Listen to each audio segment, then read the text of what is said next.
Dans l'Antiquité gréco-latine, le phallus désigne une représentation figurée de l'organe sexuel masculin en érection. Il s'agit également d'un concept de psychanalyse. Origine. Un phallus sculpté à l'entrée du temple de Dionysos à Délos. L'image principale des feux divins est le phallus. Elle a deux origines, la flamme qui se dresse et la sexualisation de la production du feu par frottement dans laquelle l'un des deux morceaux de bois est assimilé au sexe masculin et l'autre au sexe féminin. Ernst Krause considère ainsi les dieux phalliques dans leur ensemble comme d'anciens feux divins. Il mentionne notamment les dieux grecs et romains Hermès, Pen, Priapéeux, Liber Pater et Dionysos II. L'exemple typique de cette image est le phallus du temple de Vesta. Il représente la tarière, Trupanon, servant à produire le feu dans le foyer, 3,4. Les cultes phalliques antiques. Article détaillé, phallisme. Préhistoire.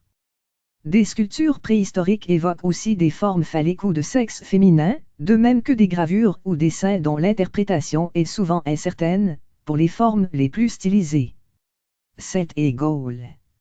Certains auteurs grecs ont vu dans les menhirs une forme phallique. J.F. Perrol identifie la Peirkeiade, en Corrèze, comme étant un phallus cis. César, dans De Bello Gallico, considère que ce sont des représentations viriles du dieu Mercure, ou Herme, représentées sous forme de phallus 5. Après la conquête de la Gaule, et sous l'influence grandissante des Romains, le culte du phallus et donc de Priapéeux entra dans la sphère gauloise. Un culte particulier gallo-romain se développa autour du phallus. Ce qui coïncide également avec l'avènement du monothéisme, l'abandon des cultes des déesses et le repli exclusif sur le culte d'un dieu de sexe masculin, référence nécessaire. Le menhir de Saint-Samson-sur-Rance, actuellement dégradé au sommet pour devenir une croix chrétienne, était utilisé par les femmes comme pierre de fécondité, elles venaient s'y frotter pour avoir des enfants. Sa forme initiale, avant christianisation, était probablement phallique. Monde grec, étrusque et romain. Dessin mural à Pompéi, Mercure lithier phallique. Des formes explicitement phalliques sont fréquentes dans les civilisations grecques, étrusques et romaines dans lesquelles les anciens rendaient des cultes à ces effigies, avec des rituels liés à la fertilité, et par exemple au culte de divinités telles que Déméter / Cérès, Priapéeux et Dionysos / Bacchus. On peut citer des cultes publics, comme les phallophories en Grèce, au cours desquels des phallus géants, entourés d'offrandes, étaient portés en procession. Chez les anciens, grecs ou romains, les représentations phalliques avaient également une vertu apothéropaïque, conjuration des mauvais esprits, si bien qu'elles étaient fréquentes à l'entrée des maisons, et étaient souvent portées en amulette autour du cou des enfants. Diverses représentations de culte phallique. Lingam. Lingam. Stèle phallique, temple de Dionysos, Délos, Grèce antique. Stèle phallique, temple de Dionysos, Délos, Grèce antique. Représentation phallique de Shiva, temple villageois de l'ouest du Bengale.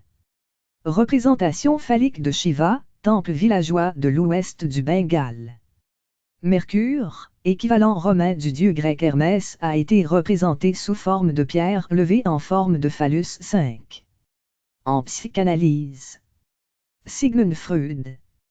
Selon Michel Plon et Elisabeth Roudinesco, Freud emploie très rarement le terme de « phallus » et plus souvent l'adjectif « phallique », cette que l'on retrouve dans sa théorie de la libido, dans celle de la sexualité féminine et de la différence des sexes ou encore dans la conception des stades de développement sexuel 7.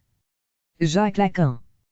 Selon Michel Plon et Elisabeth Roudinesco, Jacques Lacan réactualise le terme de « phallus », mais en s'écartant le plus possible de la conception biologique de la sexualité, où la différence des sexes se construit par rapport au signifiant phallus, d'après une dialectique 7 qui, lors du complexe d'Éoedipe se définit en termes d'être / ne pas être, le phallus, être ou ne pas être l'objet d'amour, puis avoir / ne pas avoir le phallus, avoir ou ne pas avoir l'objet d'amour.